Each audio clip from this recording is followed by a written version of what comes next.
นักการทูตหนุ่มบรรดาประเทศสมาชิกแม่น้ำของได้มาแลกเปลี่ยนความคิดเห็นและบทเรียนเกี่ยวกับการพัวพันสากลนโยบายการทูตรวมทั้งสภาพพ้นดินของภาคพื้นและสากลต่างๆ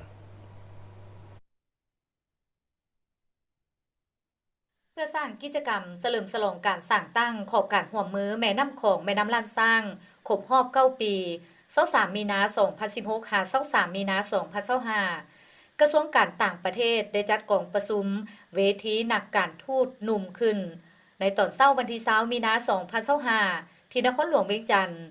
โดยมีทานสมบูรณ์ศรีหานาถหัวหน้ากลุ่มเศรษฐกิจกระทรวงการต่างประเทศทั้งเป็นหัวหน้าเจ้าหน้าที่อาวุโสขอบการห่วมมือแม่น้ำของแม่น้ำลานสร้างของสาธารณรัฐประชาธิปไตยประชาชนลาวและทานตู้สังสิน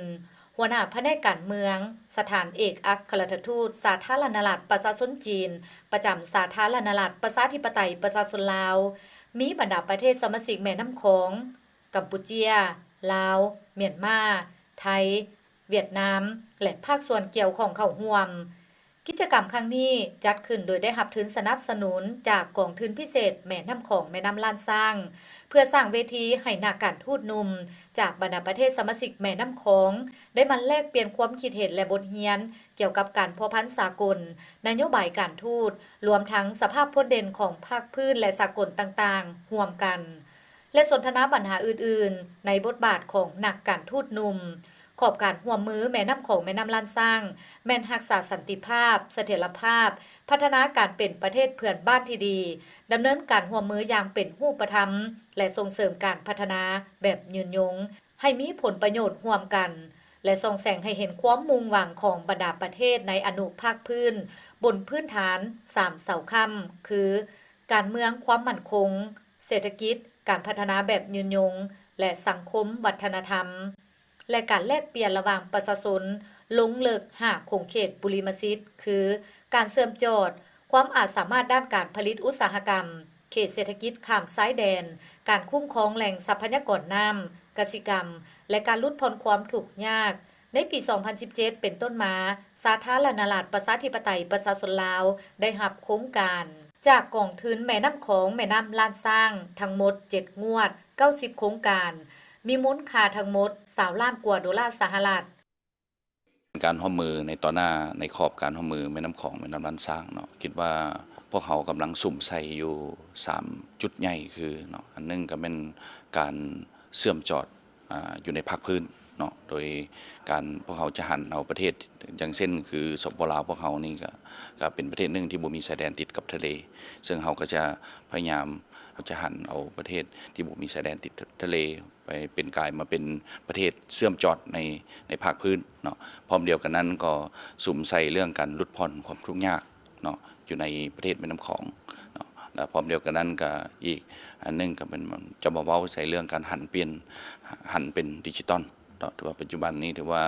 เรื่องดิจิตอลของเราเองก็มาแหงในทุกประเทศในทุกภาคพื้นในโลกก็ถือว่าทุกคนก็หันเข้ามาสู้ในการนำใช้ดิจิตอลในยุคปัจจุบันได้ยึดถือเอา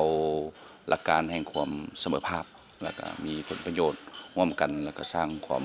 สมบูรณ์พูนสุขร่วมกันอยู่ในเขตอนุภาคพื้นแม่น้ำของกับเราเป็นบ้านเมืองแข็งที่ดีสหายที่ดีเพื่อนมิตรที่ดีและคู่ข้อมือที่ดีที่มีสายผู้สายน้ำติดจอดกันการข้อมือแล่นสร้างน้ำของเป็นเวทีอันสำคัญที่จีนกับเราความก่อสร้างคู่ความสาธกรรมจีนเราและเพิ่มทวีการประสานสมทบภายได้ขอบหลายไฟโดยเฉพาะแม่ยุนอนุภาคพื้นแล่นสร้างน้ำของในปัจจุบันนี้โลกมีการเปลี่ยนเป็นอย่างสลับซับซ้อนขันสั้น6ประเทศอยู่แล่นสร้างน้ำของมีความปรารถนาร่วมกันก็คือจะสั่งสาประเทศแล่นสร้างน้ำของที่สามัคคีกันมีความหมั่นเที่ยงและมีความเจริญรุ่งเรืองไฟจีนยินดีร่วมมือกับไฟลาวเพื่อสืบต่อผ่านขยายปฏิบัติแผ่นแม่บด5 ปีของการร่วมมือแล่นสร้างน้ำของและเอกสารการร่วมมืออื่นในปี 2025 นี้สาธารณรัฐประชาธิปไตยประชาชนลาวได้จัดหลายกิจกรรมเพื่อฉลองการสร้างตั้งขอบการร่วมมือแม่น้ำของแม่น้ำลานสร้างครบรอบ9 ปี